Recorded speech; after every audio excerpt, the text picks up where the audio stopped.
Macmillan Audio presents Marlowe by John Banville. Read for you by Boutsikaris.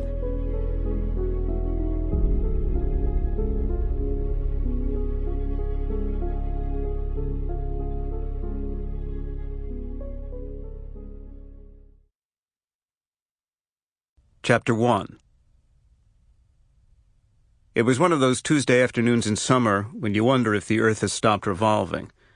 The telephone on my desk had the air of something that knows it's being watched. Cars trickled past in the street below the dusty window of my office, and a few of the good folks of our fair city ambled along the sidewalk, men in hats, mostly, going nowhere. I watched a woman at the corner of Cahuenga and Hollywood, waiting for the light to change. Long legs, a slim cream jacket with high shoulders, navy blue pencil skirt. She wore a hat, too, a skimpy affair that made it seem as if a small bird had alighted on the side of her hair and settled there happily.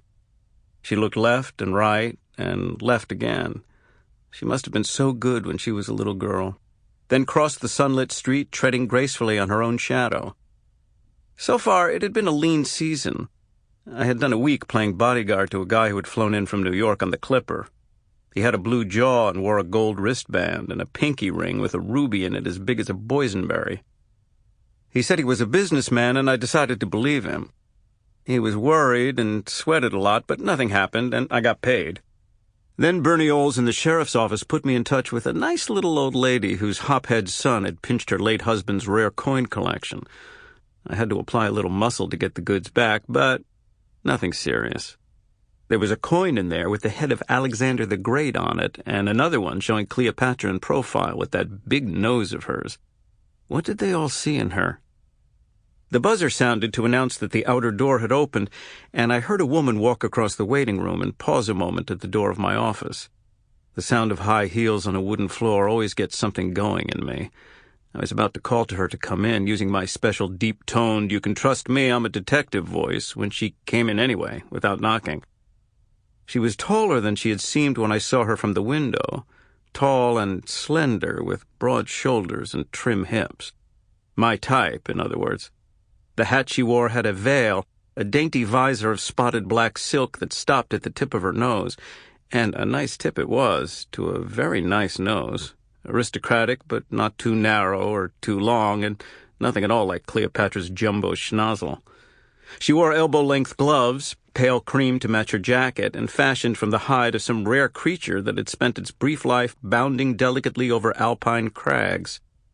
She had a good smile, friendly so far as it went, and a little lopsided in an attractively sardonic way. Her hair was blonde and her eyes were black, black and deep as a mountain lake, the lids exquisitely tapered at their outer corners. A blonde with black eyes. That's not a combination you get very often. I tried not to look at her legs.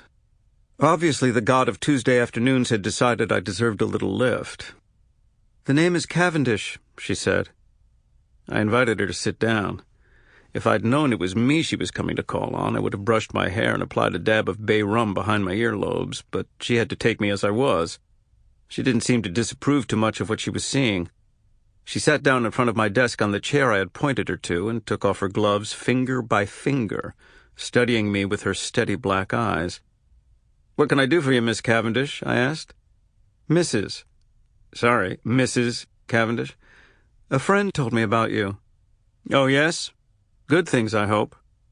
I offered her one of the camels I keep in a box on my desk for clients, but she opened her patent leather purse and took out a silver case and flipped it open with her thumb. Sobrani Black Russian, what else? When I struck a match and offered it across the desk, she leaned forward and bent her head, with dipped lashes, and touched a fingertip briefly to the back of my hand. I admired her pearl-pink nail polish, but didn't say so. She sat back in the chair and crossed her legs under the narrow blue skirt and gave me that coolly appraising look again. She was taking her time in deciding what she should make of me. "I want you to find someone," she said. "Right. Who would that be?" "A man named Peterson. Nico Peterson." Sample complete. Ready to continue?